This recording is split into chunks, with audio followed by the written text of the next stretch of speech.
All right, welcome back, welcome back. All right, did y'all enjoy lunch? Yes, all right. As always, excited to just spread yet another message, but also to educate on behalf of something that I feel that some people really still play with till this day.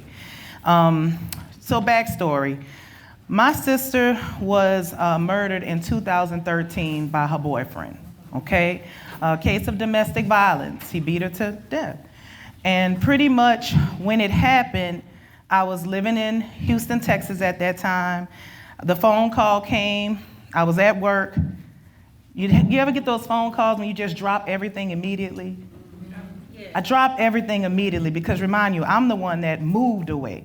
So now I have to drive back into Louisiana to go and see what's going on. So that ride to Lafayette, because she was living in Lafayette at that particular time when it happened, that ride is just a thought process. You're just going through some emotions. You're trying to be so positive. Oh my gosh, it's gonna be all right. I know she's still alive. I know they're telling me she's unresponsive, but there's still the life and the hope, right? That you wanna be so positive that as soon as you arrive, you're gonna see something on the other side.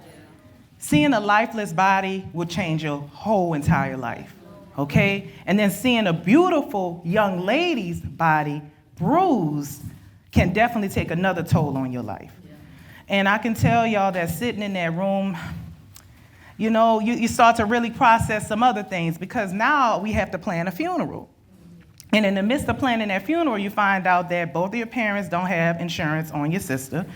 You also find out that they're also not financially stable to provide that, which again, you know, things happen, right? But my sister and myself at that particular time, we had to learn how to pay for a funeral, and it was hard.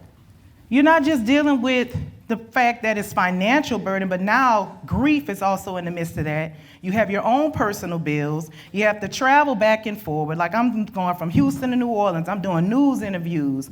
I'm fundraising. I'm doing supper plates. I'm spending all my money. You know, like I'm swiping the card and just saying, God, please, because I don't know what's going to process on the other end.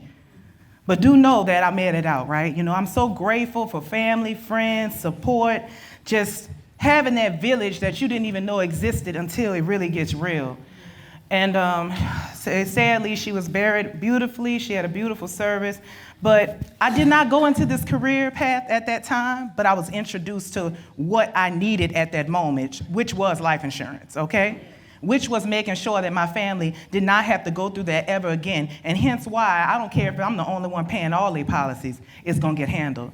Because I don't wanna deal with another financial burden like that in my life when I know that I could pay less than $10, $15 to ensure that it doesn't have to be a burden in my life, okay? So fast forward, I get introduced to this industry in 2022, you know, building relationships with people. I had a relationship with some business partners. They invited me to lunch one day and they said, Kyra, we want to share with you about an amazing opportunity. We think you will be a good fit. And of course, I trust them. You know, that's what I love about building relationships with people. You build trust with people. You want to move forward. And if they make a suggestion, you don't have to second guess it sometimes because you trust those individuals. And I'm so grateful that they introduced me to this industry because I didn't just only realize that life insurance is bigger than just someone passing away. I was exposed to the wealth building strategy of what life insurance industry can do for you and your family. So when I talk about this, talking about it from a standpoint of not just your final expenses, right? Most people like, oh, we want to make sure you have enough to bury yourself. Okay, that's perfectly fine. We want to make sure you have enough to leave a little bit for your family. Most times people don't even know how much the cost of a funeral is until you got to plan it. Okay, and then you find out you got to pay for the viewing. You got to pay for the casket being open. You got to pay for the casket to close. Like, they got a fee attached to everything, okay? And the reality in itself is that it's bigger than that because if you have children, now your children's quality of life can change because they have to go and stay with someone else. Are you thinking about their future? Are you thinking about the person's new financial responsibility that has been added into that? I'm a product of being raised by both of my grandmothers. So I can honestly tell you that I don't always remember having the best of the best, but I remember a beautiful, loving home. I remember knowing I had it what I needed. And the reality in itself is that you can position yourself and your family the right way with just learning how to properly set your financial planning in place the way it should be. So when we talk about strategies, not just your general, think of it like a pension plan, right? You know, jobs used to have pension plans. They tell you, work 20 years, you know, you get your pension plan. But you got some people retiring or waiting for the pension plan to kick in because they still have to work. I have a friend of mine who's a nurse. She's 70-something years old. She's still working 2 more years until she can access her pension plan. Well, let's get smarter with these transactions, y'all. You do know that if it was good enough for the company to create it, why wouldn't it be good enough for you to purchase it yourself? So there are vehicles out there where you can purchase your own retirement planning process, right? You have index universal life policies. Those are great products to utilize, whereas you can allocate, starting it off with $50 a month, $25 a month. Start to gradually build. The same way on your job with a 401k. Every year you want to add an extra percentage. So same concept, add it to your own bulk pot. That way you could be able to have access to your funds as needed. You'll have that flexibility. You'll have living death benefits. You ever have a stroke, a heart attack, get diagnosed with stage 2 cancer or higher, or there's other things as well that's inclusive to those living death benefits. But the reality in itself is that even on your job, you're going to have a short-term disability that may be provided to you. And then if you don't come back on a time frame, guess what they're going to do? Let you go. I don't know if y'all have had that happen before, because we've had individuals that's worked for the government years, right? Get sick, took advantage of their short-term disability. After that, ran away, passed away. She was not able to even benefit from none of those benefits anymore. They had already discarded her from the company. So it's just stories like that I think that we need to really think about for the future planning of our life.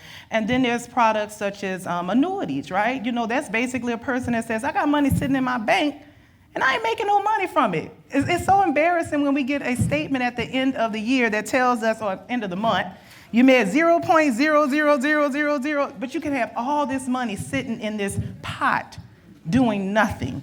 Okay? I'm not going to tell y'all go invest it in the stock market either, because granted, the stock market has its advantages, but there is still losses.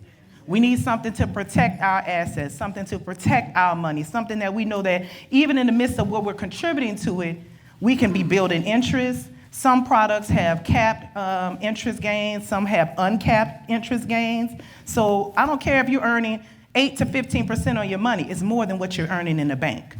But then if you go in a product that's uncapped, if the market closed at 88%, 90%, 70%, you got all of those gains working in your favor, and you're able to have access to these funds without feeling the need or the pressures of what a 401k would tell us. You can't get no more money until 6 months later. That's your money. But they're putting restrictions on you and how often you can touch your money. But also being realistic too. If we have to touch it, that's because we're not saving or we don't have enough funds accessible to do what's needed. So the real reality in this world now is that I think we just need to get better with finding those real, reasonable financial solutions to our problems. And it doesn't have to always start with you dropping $10,000, dropping $20,000. It can start as minimal as $25, $45, $50 a month. I have people who insure their children as minimal as 2 years of age. 2 weeks of age, $1 million policies. And it's not because they're thinking their child is going to pass away. It's because the investment strategy that's inclusive to that process. So I want y'all to just expound your vision, understand that we can help you, whether it's in retirement, during retirement, after retirement, whether it's financial planning for the future of your children, making sure that you have systems in place for your businesses. You go into partnerships for businesses and you fail to realize that you're not even protecting the next asset, which is your business partner. Y'all in partnership together, if one person passes away or they choose to walk away from the business, guess what? There's still paychecks that still got to get paid, employees that still need what they need for their families. And I think that we just have to really understand that it's bigger than us. So if we're going to go out there and we're going to continuously say we want financial freedom, first you got to be in charge of making sure you set yourself free. Okay? Thank y'all so much. Y'all have a blessing.